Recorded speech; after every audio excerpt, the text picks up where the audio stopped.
Become a sustaining member of the Commonwealth Club for just $10 a month. Join today.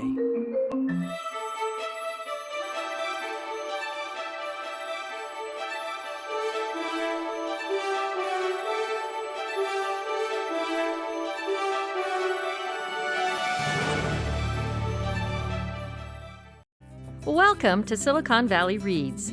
Started in 2003 as a one-book, one-community program, Silicon Valley Reads has grown to become a thriving community engagement initiative throughout Santa Clara County, including books and events for all ages. Presented by the Santa Clara County Office of Education, the Santa Clara County Library District, and the San Jose Public Library, Silicon Valley Reads gives our community new perspectives and understanding of important, relevant issues and encourages people to read, think, discuss, and engage. The theme for 2021 is connecting. We are adjusting to living our lives in a pandemic with more solitude than ever before. This year, we are focused on finding our commonalities and talking about the things that bring us comfort and joy. We've selected 10 books to encourage everyone to find the connections that are uniquely meaningful to them, whether through relationships, food, nature, art, music, animals, or books. We hope you enjoy today's presentation.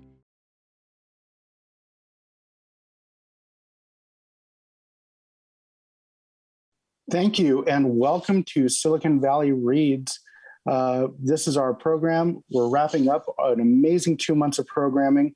My name is Sal Pizarro. I'm a columnist at the San Jose Mercury News, and I'm thrilled to be here with our guests today who will be talking about our connection to the environment, especially during this troubling time of pandemic. Now, we'll be hearing later on from David Yarnold, president of the National Audubon Society, who will also be bringing on a special guest. And we'll have an opportunity for all of us to ask questions and talk to our panelists.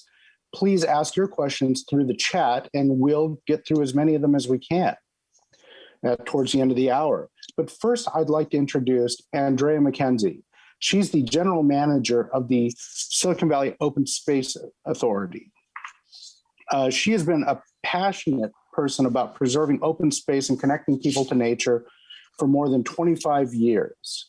In 2016, Bay Nature magazine named her local conservation hero, and she also serves on the advisory boards for the Bay Area Open Space Council, the San Francisco Bay Restoration Authority, and Spur San Jose. Silicon Valley Reads has selected connectivity as its 2021 theme. Connectivity is such an important concept, especially during the time of COVID, for both nature and people. When we talk about connectivity, we're talking about connecting with nature, focusing on wildlife populations, having room to roam, safe passage to connect to habitat, ability to find sources of food and mates to keep their genetic populations healthy, and to be able to adapt as the climate changes. Connectivity is also important in connecting people to nature, in and near our cities for physical health and mental well-being, and to ensure that people really understand why caring for nature and natural systems matters to the future of the planet. Many of you watching haven't had the ability to connect with nature during COVID-19, or perhaps as much as you would have liked. We have magnificent parks and open space here in the Santa Clara Valley, and I'd like to take you on a short aerial tour so you can get a bird's eye view of some of the beautiful natural areas that have been protected for you right here in your own backyard.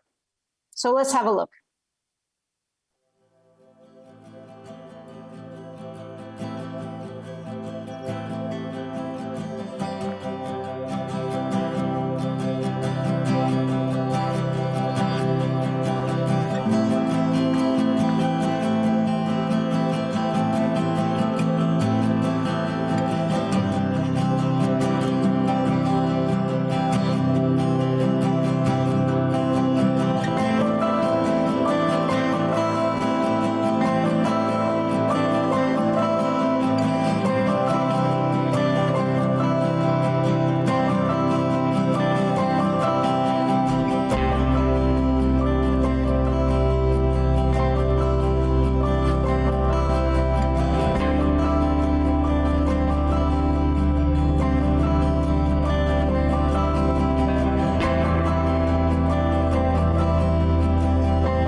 like to introduce you to the Santa Clara Valley Open Space Authority, where I work, and share some thoughts about connecting with nature during a global pandemic. For those of you who don't know us, the Santa Clara Valley Open Space Authority is a public land conservation agency and special district created 28 years ago by the legislature and with the support of elected officials, community leaders, and ordinary citizens. Our mission is to balance growth by protecting, restoring, and caring for natural and working lands of the Santa Clara Valley in perpetuity, and connecting people to the benefits of nature. As former Secretary of the Interior Sally Jewell has said, we're in the business of forever. We're a small agency with a big mission and a big territory. We cover over 1,000 square miles, or 3/4 of Santa Clara County, and we serve approximately 1.4 million people. We operate a system of open space preserves that are open to the public 365 days a year, free of charge. Next slide, please. Nature benefits people in so many ways, and protecting nature in the fast-growing Silicon Valley is so important to the quality of life for all people. You may not know that Santa Clara Valley is one of the globe's biodiversity hotspots. It's rich in animal and plant life, with numerous species found nowhere else in the world.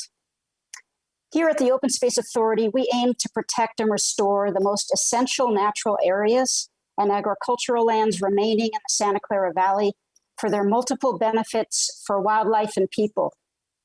And as the urban areas get denser, it's so important that people have access to green space. So the authority also invests its public money within urban communities for parks, trails, urban farms and gardens, and environmental education. At the authority, we believe that when we protect nature, she protects us, making our communities more resilient to the effects of climate change. And studies also show that kids that play outside are more likely to care about the natural world and to grow up to be empathetic human beings. Next slide, please. I think before COVID-19, we didn't fully appreciate just how vital access to nature is to our health and well-being. When the shelter-in-place orders came down just 1 year ago, due to the COVID-19 pandemic, many parks and open space areas across the San Francisco Bay Area were shuttered. The Open Space Authority, along with Santa Clara County Parks, Mid-Peninsula Regional Open Space District, and East Bay Regional Park District, were able to keep their parks and open space open to the public. And this was considered an essential service. Our field staff directly engaged with the public, albeit 6 feet apart, to help people feel welcome and comfortable, and increase awareness and understanding of the safety protocols and practices that we were putting in place, like one-way trails. Indeed, parks and open space have been the great equalizer for residents during COVID-19, providing an important outlet and a relief valve for stress. COVID has shown us that access to nature is an equity issue. And now more than ever, access to nature is essential to the physical and mental well-being of all residents. Next slide. So I want to show you a few statistics here to put COVID and conservation in context. First of all, you may not know that there are 1.4 million acres of protected open space in the San Francisco Bay Area, about 250,000 acres in Santa Clara County. That's 29% of the Bay Area preserved as parks and open space, and about 30% of Santa Clara County. Something that we found out during COVID-19 that really surprised us. In 2020, we saw access to parks and open space and nature close to home in huge demand. At Open Space Authority preserves alone, we saw a 95% increase in visitation. And what else was happening during this past year? We also observed that nature seemed to be catching a break during the COVID-19 pandemic as people stayed closer to home. We've all read stories or had direct experiences of greater sightings of wildlife, bird calls that were more audible, and the phenomenon of stillness and quiet. And here in the Bay Area, our air quality improved, and our roads saw a dramatic decrease in automobile traffic. We had a 70% decrease in automobiles on Bay Area roads and up to a 29% decrease in air pollution. Next slide. Also during COVID-19, many of our parks and open space agencies turned to offering virtual programs, providing an opportunity to make nature accessible to more people. We partnered with a number of nonprofit organizations here in Santa Clara County, including Saved by Nature and Wildlife Education and Rehabilitation Center, to offer nature-based programs, including bilingual programs, programs for seniors, children, and people with mobility challenges. And though we expect that virtual programming is here to stay as an element of our ongoing nature programming, we really look forward to a return to in-person outings and events after the COVID restrictions are lessened. Next slide. So we hope you will connect with nature close to home here in the Silicon Valley. And I've highlighted here some beautiful natural parks and open spaces operated by both the Santa Clara Valley Open Space Authority and its park partners that we encourage you to visit. On that top row, the Coyote Valley, Sierra Vista, and Rancho Cañada del Oro open space preserves operated by the Open Space Authority. The Sierra Azul Open Space Preserve, managed by Mid-Peninsula Regional Open Space District. The Eulastack Natural Area, the last remaining undeveloped natural area in the city of Santa Clara, operated by the city and supported by the Open Space Authority. And Marshall Cottle Farm Park, operated by Santa Clara County Parks. So remember, as you go out to experience these and other natural areas in the county, remember to check the website of the agency that operates those places first. Bring a mask, dress in layers, wear good sturdy shoes, bring water and snacks. Remember to pack out whatever you pack in. And most of all, bring a great attitude and a sense of awe. Next slide. So we encourage you to sign up for our monthly email event calendar and get updates on both the virtual and in-person events that we're offering, like docent guided hikes, wildflower walks, astronomy events, nature photography, family art days, and more. Next slide. So in closing, I'd like to say you can learn more about the Santa Clara Valley Open Space Authority and the phenomenal natural areas that we protect and offer to the public by visiting our website at openspaceauthority.org. And again, it's been a pleasure to join you here today. Thanks. Thank you, Andrea. I'll tell you, my family's one that has really been appreciating the Open Space Authority's work. We've discovered some new places in the Coyote area has been amazing. So thank you. And I know we're going to have some great questions for you later. But right now, I would like to introduce you to David Yarnold, who is president of the National Audubon Society and has been since September 2010. Now, the Audubon Society is a huge organization, and I think David's going to be telling you a bit about that. But even though he's on the East Coast now, this is a bit of a welcome back to Silicon Valley for him.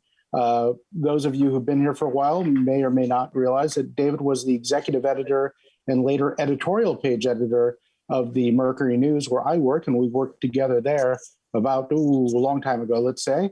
And he's also a graduate of San Jose State University. So welcome virtually back to the Bay Area, David, and the show is yours. Thanks, Sal.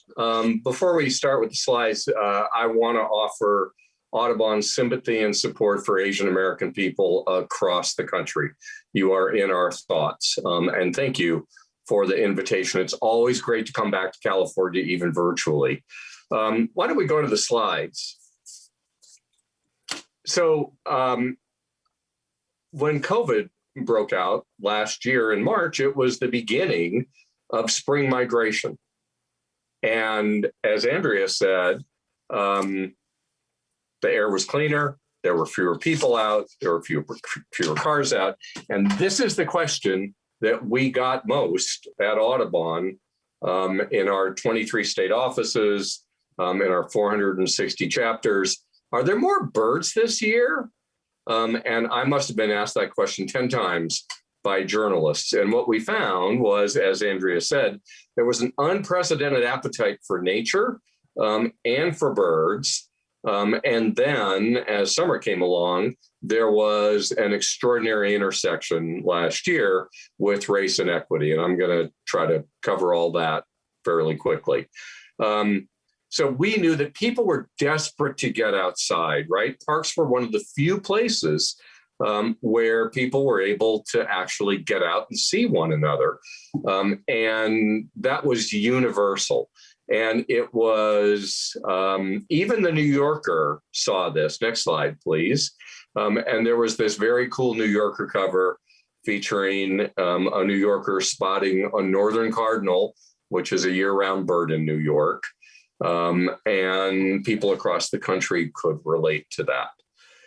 Audubon, because we couldn't take people out in the numbers that we wanted to, and because there was such an unprecedented demand, because so many people were trapped at home, we took birding digital.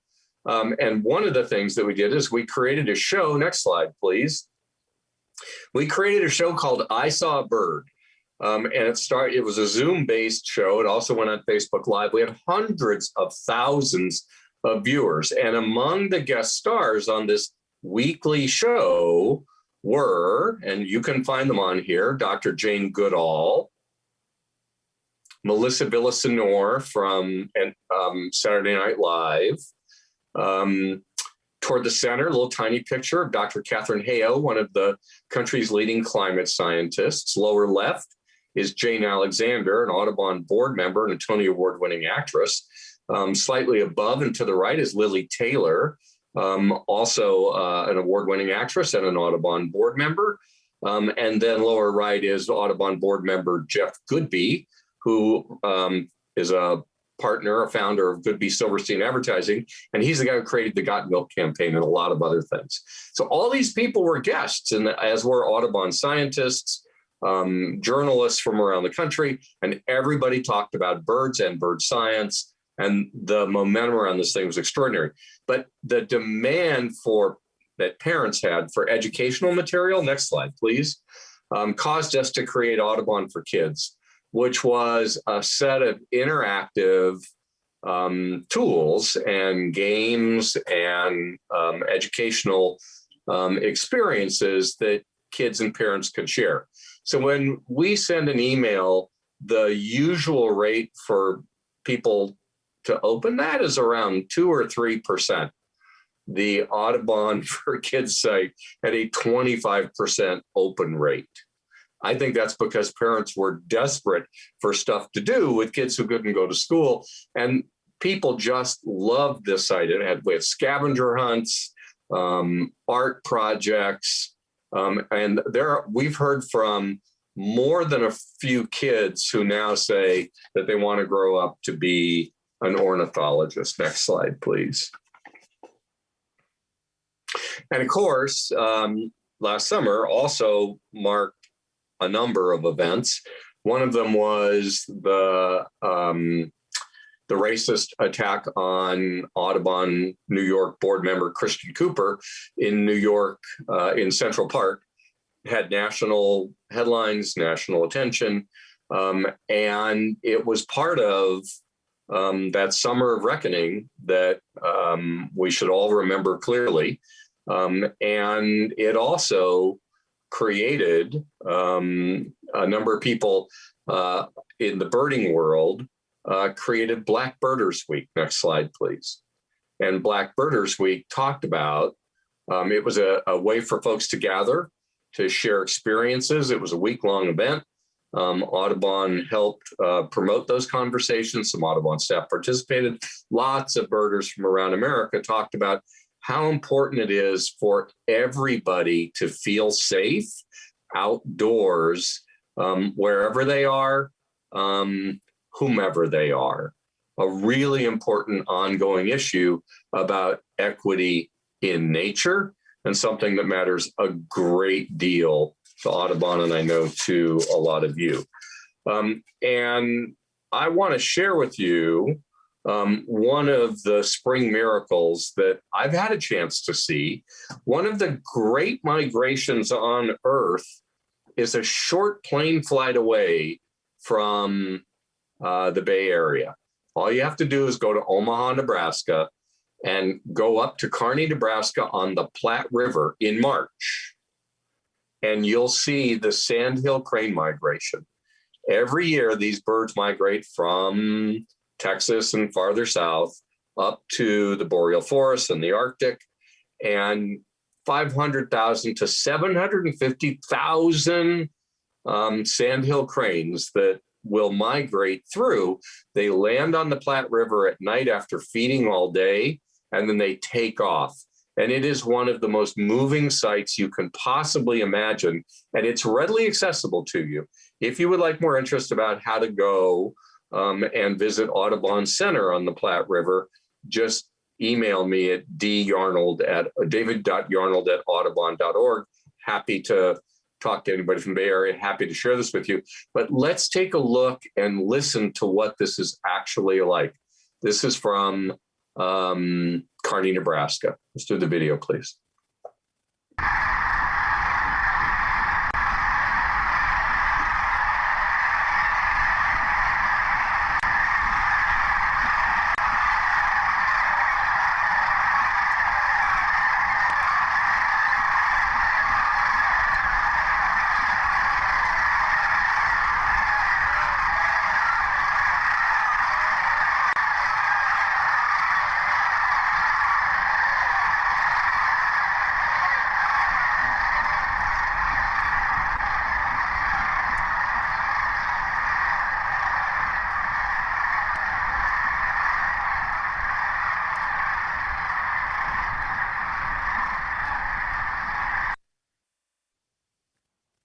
It really is that amazing. It's a bucket list thing to do for your life. You definitely should take advantage of it. It's well within reach. You don't have to go, to some other continent. It is a 3-hour plane flight away. So thank you all. It's my pleasure now to introduce Vayun Tiwari. Vayun is a junior at Harker High School in San Jose. Hey, Vayun. Vayun has been birding for a few years, and he's interested in bird photography. In fact, he's really good at it. Vayun is part of youth programs at local conservation societies like the Santa Clara Audubon Society and the San Francisco Bird Observatory, and he's used his pictures to help raise funds for those organizations. And he's the winner of the youth category in the 2020 Audubon Photography Awards. Vayun, welcome. Hi, pleasure to be here. So, yeah, it's nice to see you. So, what are you doing in this picture? I want to ask you how you got into birding, but what are you doing in this picture? Okay, so this photo was in Ecuador, and I was experimenting with stop flash photography. So what we would do is set up flashes around a hummingbird and wait for it to come, and then we'd set off the flash and it would capture the hummingbird perfectly in just like freeze it in the motion. And in this photo, this is a buff-tailed coronet, which is very common in Ecuador. And in my mouth, I have a flower. And this was probably one of my favorite photos from the entire trip, with me and the bird making eye contact. That's a pretty cool picture, Vayun. Let's go to the next image. So you started early. Yeah. This was a very young age. How'd you get into birding? I got into birding mainly because of my dad. I have memories of birding in strollers before I could even walk. So this is at a bird banding place, and here I am with a house wren, and I distinctly remember holding the house wren in my hand, and it was very spiky. And I remember my sister had held it before, and all I wanted to do was hold it. And at that moment, I think that was my first distinct memory of me out birding. And from that point on, I was hooked. That's pretty cool. Let's look at the next picture. More proof that you were hooked. Only now you got a camera in your hands. Yeah, so I first started photography at age 7. We were in the Everglades for my sister's birthday at the time. So I was 7. It was really hot. Imagine the Everglades in the middle of April at 4 p.m. So I had nothing really to do and I was really exhausted. So my dad had given me one of his old cameras, and I just started taking photos of anything I could see. Do you remember what you got that day? Yeah, that day, it should be in the next slide, is a great blue heron with a fish. And this was one of my very first photos. And also it is surprisingly one of my very best photos, although the camera quality wasn't that great. But again, from this moment, I was always interested in birding, but when I combined it with photography, it kind of became a passion from that moment on. So I've been birding for more than half my life. I'm 16 now. So great blues are awesome. They're the most common big bird in America, and everybody loves to see a great blue. Yeah. Hey, next slide. Tell us about this. So this one is more local. This is a bald eagle at a local elementary school. So this bald eagle's been here for a few years now. It has a nest high up in the tree. And my dad and I were waiting for this eagle all afternoon. We were trying to climb up onto the playground structures, trying to see into the nest.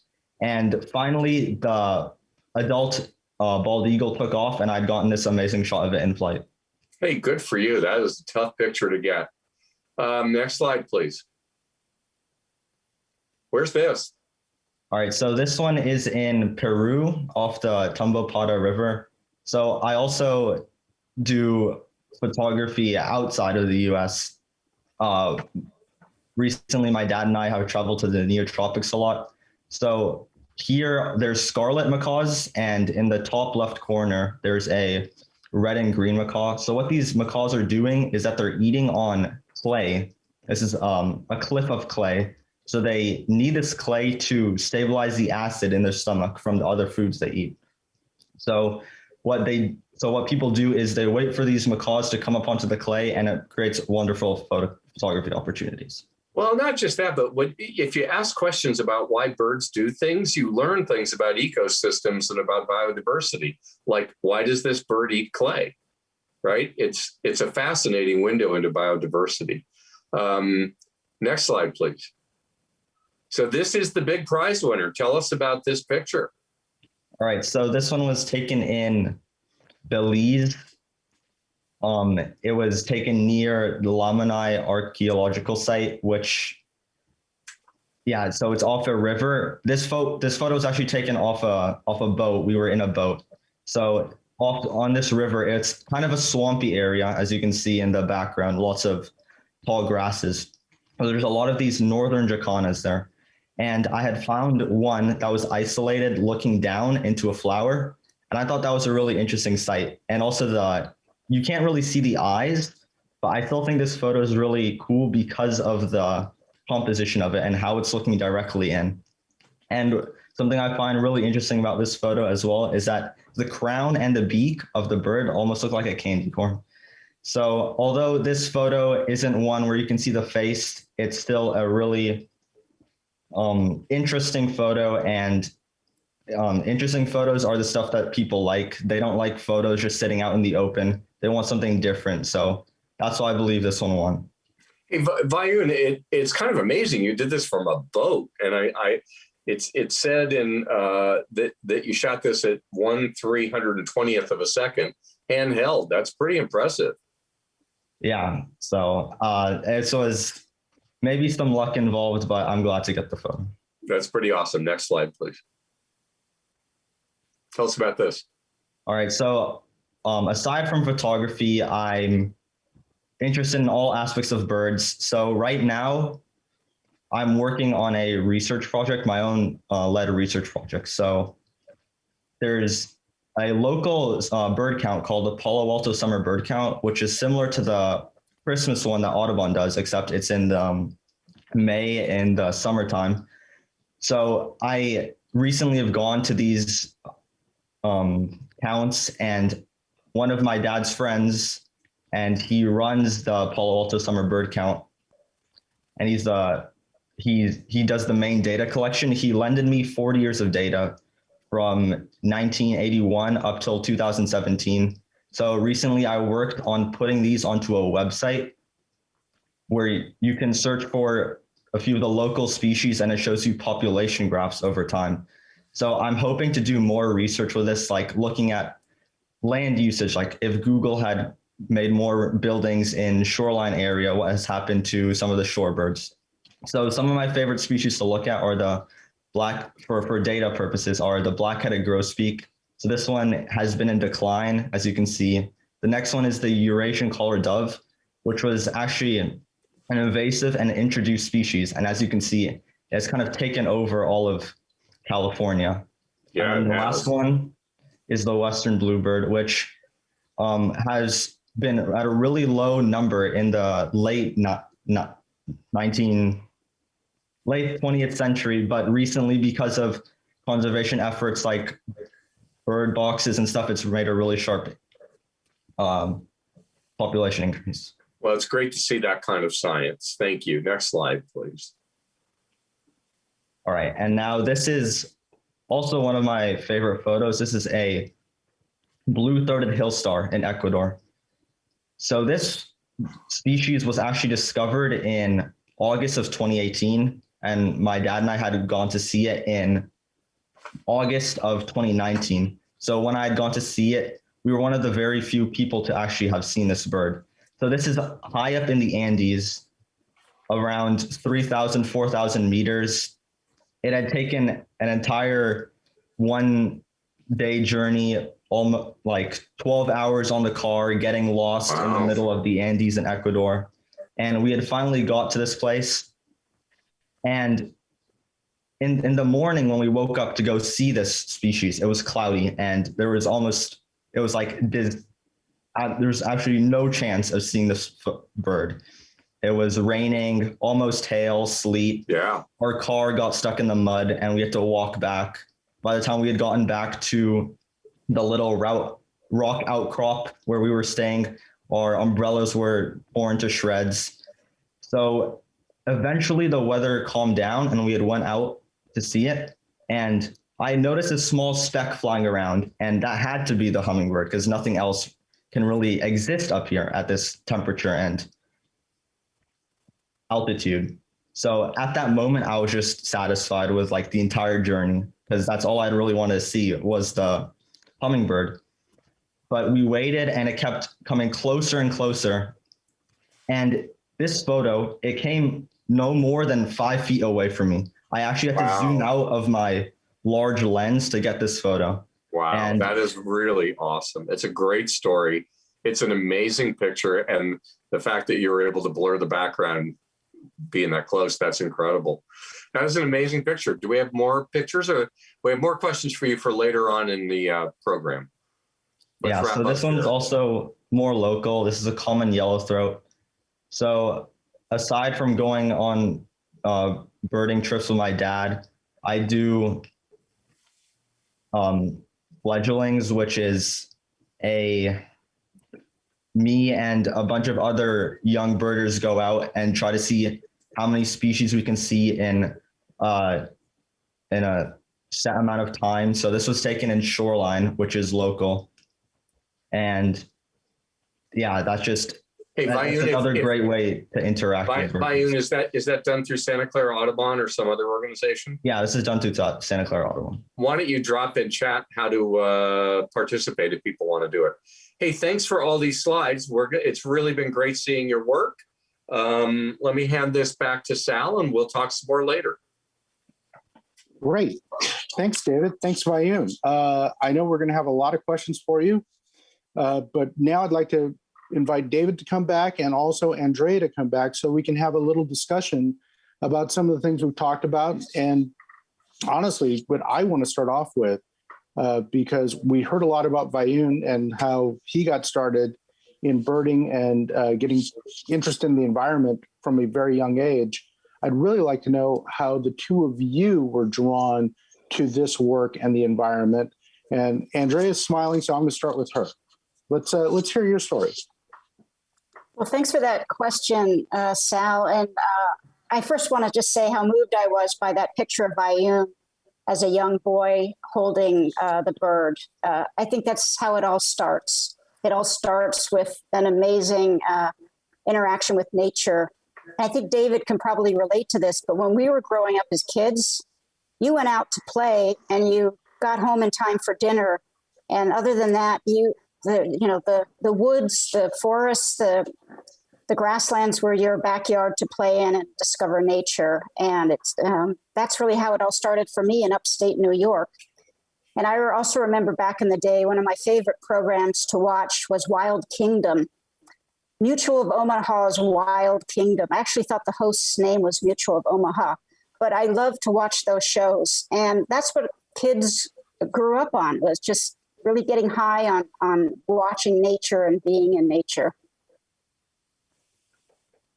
And so it sounds like that's where that running out in the back in upstate New York kind of just got you out there and you never left. I know you went to UC Santa Barbara, as did I. So that's another beautiful place to discover the environment and see the butterflies and the coastline. But now, David, when I knew you at the Mercury News, pretty much our entire lives revolved around journalism. So I didn't know you as much of an outdoors person. But tell me how this became part of your life. Well, actually, my second job was in a backpacking and camping store. So I did a bunch of the Muir Trail when I was in college. But yeah, you and I knew each other when I was a journalist, and then I made a career, an odd career move to the environmental world. I went to Environmental Defense Fund and then went to Audubon about 11 years ago. And I wasn't a birder before I came to Audubon, but I am now. And I get to go out with really great birders. And what I've learned is what I talked about with Vayun is that if you ask a question like, why does a wood thrush have a white chest feathers? The answer might be, well, because it goes up to the Arctic and that's the color of the rocks where it makes its family.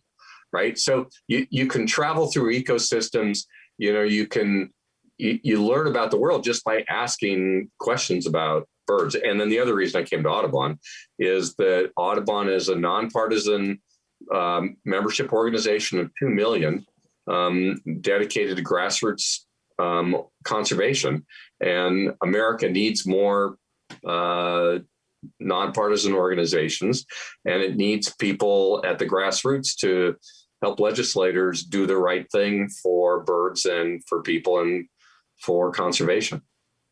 And it does feel sometimes like politics is involved in everything now. So it is good to have nonpartisan organizations, but this year especially, it feels like, with Black Birders Week, with the issue that happened in New York for the Audubon Society, social issues and the environment have always sort of run up against each other. I do want to lead into the idea, though, that we had this extraordinary year of COVID-19, and so many things changed. What do you guys see as sticking?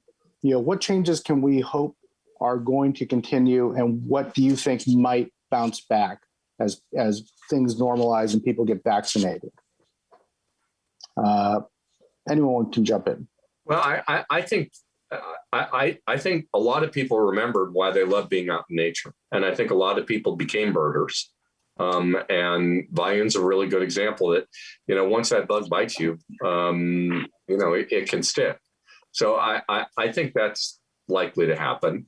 I think people are going to figure out how to get together and go birding digitally, and to share their love of nature digitally. I think people are going to be more attuned to migration, at least for the next couple of years. Andrea, do you have any thoughts? Yeah, I would echo kind of what David said. I think a broader U.S. public fell in love with nature in the last year. People slowed down, in some cases by design, in some cases by necessity, but they slowed down enough to take in a view, to listen to a bird call, to walk on a trail by themselves or with a loved one. And that precious connection with nature, I think, just was infused in so many people. And so, there's pros and cons to it, but we're all seeing that the numbers of people visiting national parks, state parks, our local open space preserves has just risen significantly. So yes, we'll have to learn to manage higher numbers of people, but I think in some ways that's a good problem to have. We want people to love nature and to advocate for it and to talk to their elected officials about why it's important, to advocate for funding, and to make sure that the next generation is coming up to lead the next environmental movement, albeit a more equitable one. So I think that is one of the silver linings, if you will, of what this last year has been all about. Great. Now, Vayun, have you been able to share your experiences as a birder and a photographer with your peers during this year? And is that something people have asked you about, especially as you've gained a little notoriety for your award? Yeah. So last year during school, I had started a club with my friend. We called it the Wildlife Photography Club.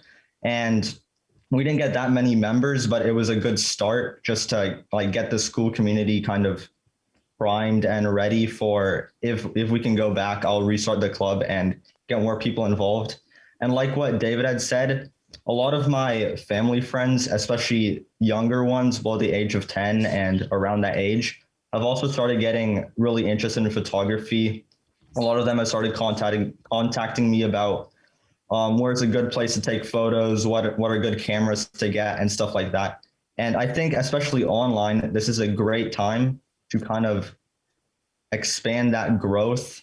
Like it's really easy to go and give talks. Like I've given talks about my trips to Ecuador and other places and retirement communities. I've given talks. So it's just a great way to connect to people who otherwise wouldn't have really been interested in birding. Like even my teachers, I invited a few of my teachers to my talks and they've been really interested in and asked me questions during class about birds. So I find that really enjoyable. Well, and along those lines, David, I wanted to ask you, if somebody is interested in birding and they're kind of afraid, they've seen these pictures, they know that the Audubon Society exists, how do they get involved in it? What do they need? Is there a big lift here for people? It's actually really easy. You can go on to audubon.org and there's content around how to be a beginning birder. There's people you can go out with. You can go out with your own field guide. You don't have to spend $1,000 on a pair of binoculars, a field guide, and there's online guides. Of course, there's an Audubon online guide as well, and other good online guides too. Really, the key is just to go out and learn how to observe and learn how to listen, not be intimidated by it, just enjoy it and be a little patient. And it's amazing how much you can learn. And then, you can go out with local Audubon Society members or other birders. And so, starting birding is as simple as just going outside and observing. You also can do it in your own backyard, right? I mean, I think as you pointed out, like the reach of the Audubon Society is huge.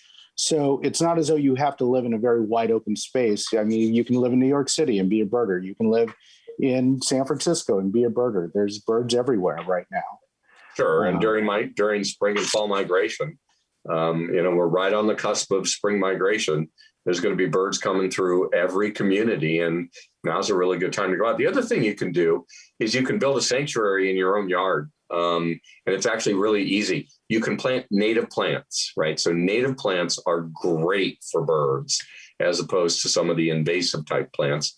And Audubon has a website called Plants for Birds, and you can just search for that. And you can actually put in your zip code and it'll show you what plants you can put on your patio, in your backyard, on your balcony, and what birds it will draw. and where you can get those plants. And so you can build your own personal sanctuary wherever you live.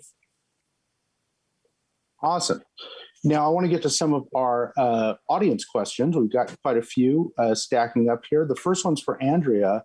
It's from a single senior woman who she says she'd like to go on trails, but she doesn't want to go alone and she's too slow for hiking groups. Do you have any suggestions for her? Yeah, thank you very much for the question. And I certainly understand it. And I would say the best way to get introduced to nature in your own backyard and to feel safe while you're doing it is to join an organized outing that's led by the Santa Clara Valley Open Space Authority or Mid-Peninsula Regional Open Space District or the Sierra Club or Audubon Society. You'll meet like-minded people. You'll have a program. You'll learn something. And it's just kind of a good way to get started. Actually, the Open Space Authority also supports a lot of nonprofit organizations with our local funds.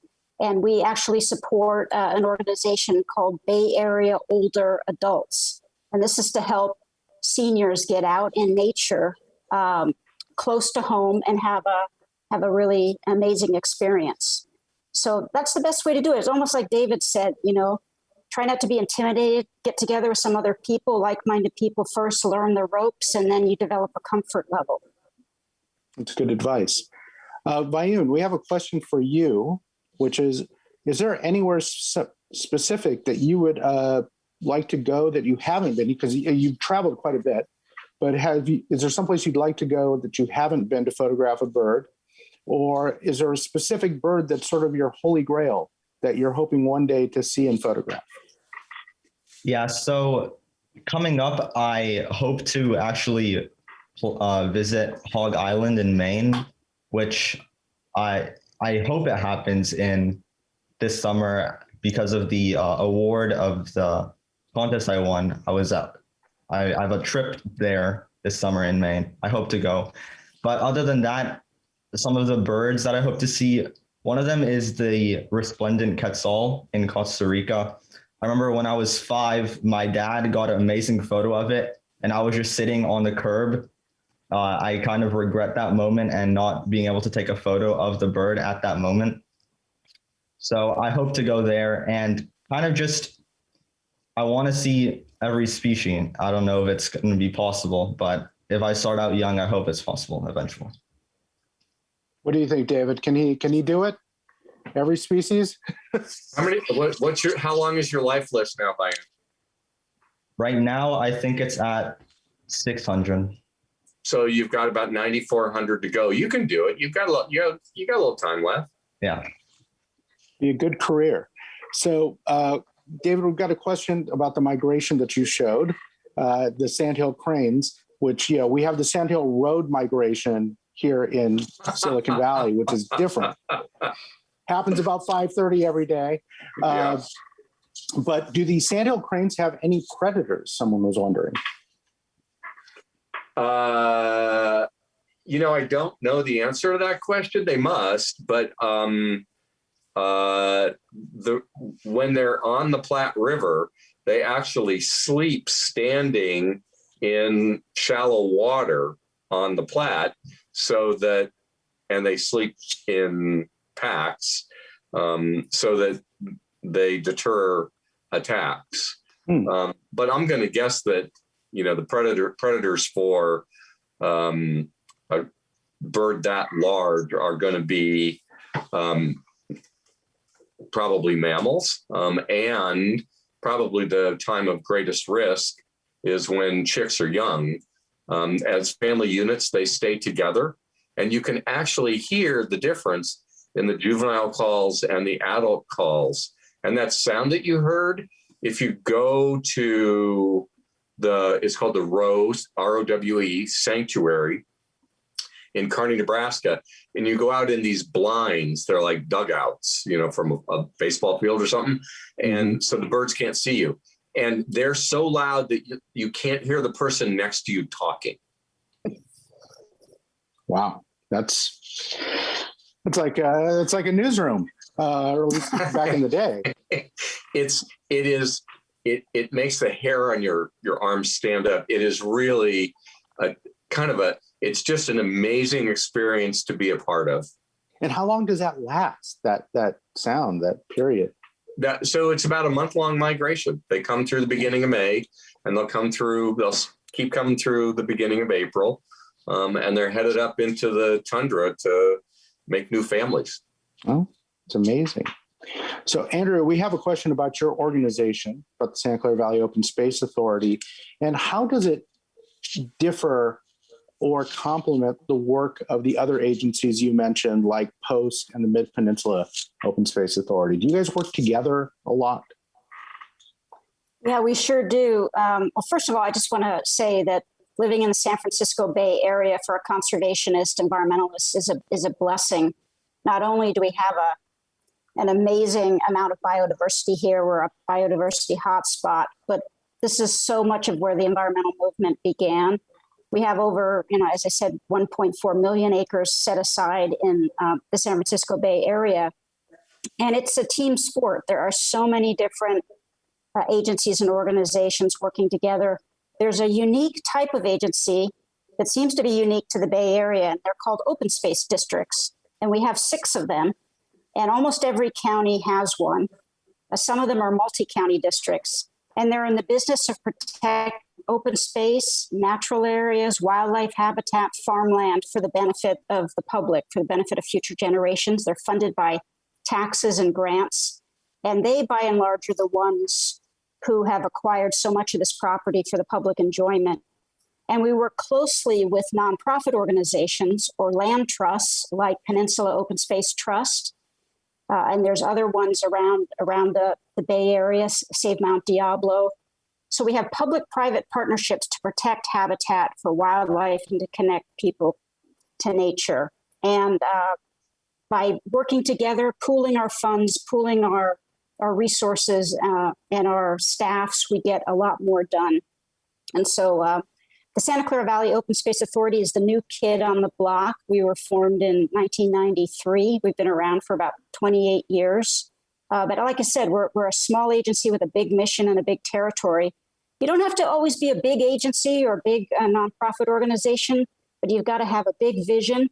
You got to be bold and be willing to work with others and collaborate and be really innovative about how you get the job done. And so really, really happy to be working for the Santa Clara Valley Open Space Authority. Great. Now, Vayun, we've got another question for you, which is about it's about the web, basically. We have someone who wants to know if there's a website where people can see your photographs, and if there's also a website available for the Palo Alto summer bird count statistics that you were talking about. Yeah, so for the statistics one, you can just go to www.pasbcstats.com, PASBC for Palo Alto summer bird count, and then statistics, stats. And for my photos, I'm currently working on making a website to have all of these in like a sorted area for my photos. But if you just Google my name and look up photos, you should find plenty of links with plenty of websites from Flickr, eBird, even Santa Clara Valley Audubon page will have some of my photos. Awesome. We'll be looking those up. Mm-hmm. People can also find the Audubon Photography Awards for this year and previous years on our website. And there are some amazing pictures there. Well, on that subject of taking pictures, and either one of you, David or Vayun, could speak to this, since David, I know you've got a big photography background yourself.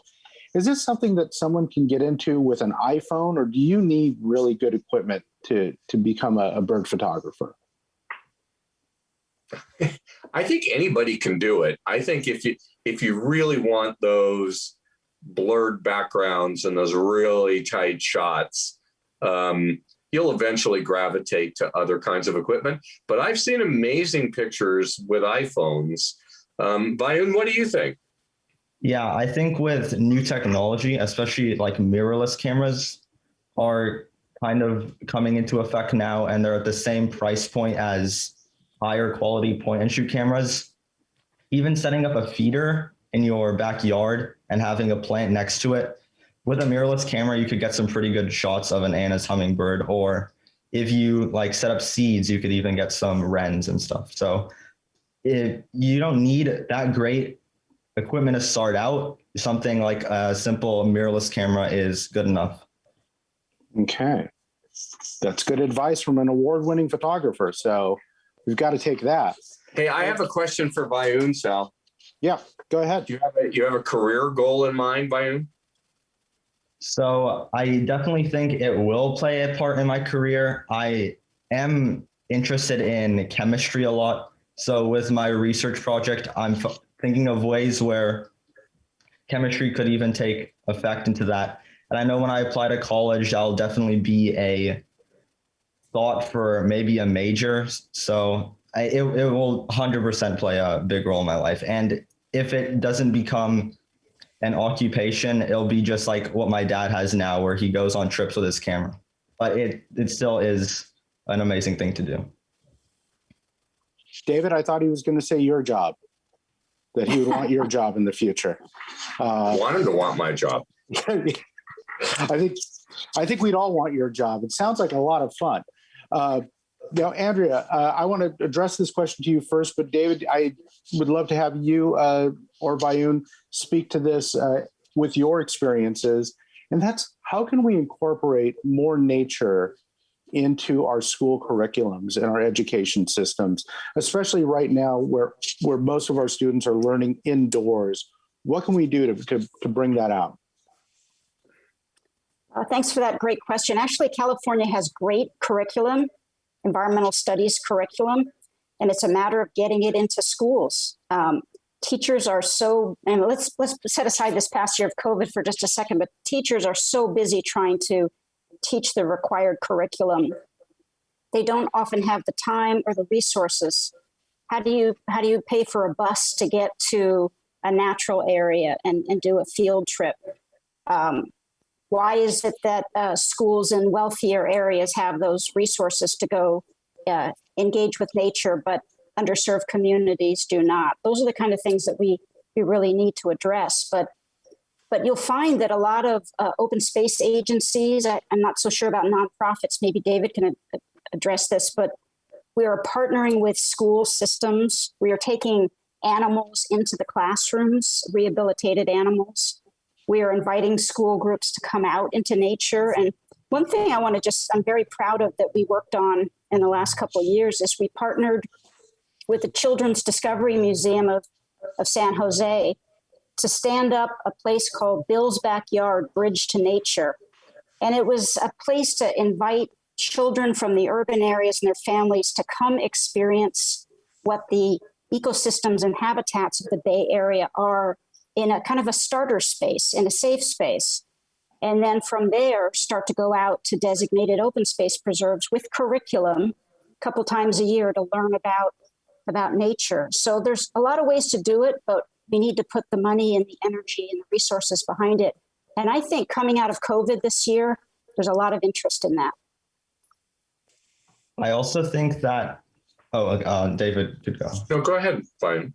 Okay. So I think no matter even like the privileges that kids have and in wealthier communities or less privileged communities, I think it's really up to the kids themselves to take up the challenge on trying to help other people be interested. Like what I said, I had created a wildlife photography club with my friend, and I believe that helped in some way. So it's just getting kids interested outside of school first with stuff like Audubon Kids, and then hoping that they find enough interest in that to impact their school and bring it out in other communities. That's really an amazing answer. I've also met teachers who have built curriculum around birds. If you pick 3 migratory birds and follow them, if you just trace their paths from south to north and back again, you can teach geography, you can teach biodiversity, you can teach culture, you can teach history by just focusing on like 3 different species of birds that come through Santa Clara County. It really, I've met teachers who had like week-long curriculum and did that. And it's just an amazing way to bring all of life together, because when you look at birds and you get into biodiversity, you end up in a fabulous place. You end up in the web of life. Wow. I can't think of any better way to finish up our program here than with that statement, that we are all in the web of life. I think we've learned quite a bit in this past year about nature, about the environment, ourselves, and about birds. And it's been very enjoyable talking about that with you this afternoon or evening, depending on where you are. So I'd like to thank Vayun and Andrea and David for joining us today, and all of you who are our audience. We appreciate your questions, and we appreciate you joining us. As always, you can catch up on the remainder of our Silicon Valley Reads panels and discussion groups at www.siliconvalleyreads.org. And you can also, I believe if you registered, you'll be receiving an email that will be sent with links about nature and birds from David and Andrea's talks. So thank you very much and have a wonderful week. Thank you.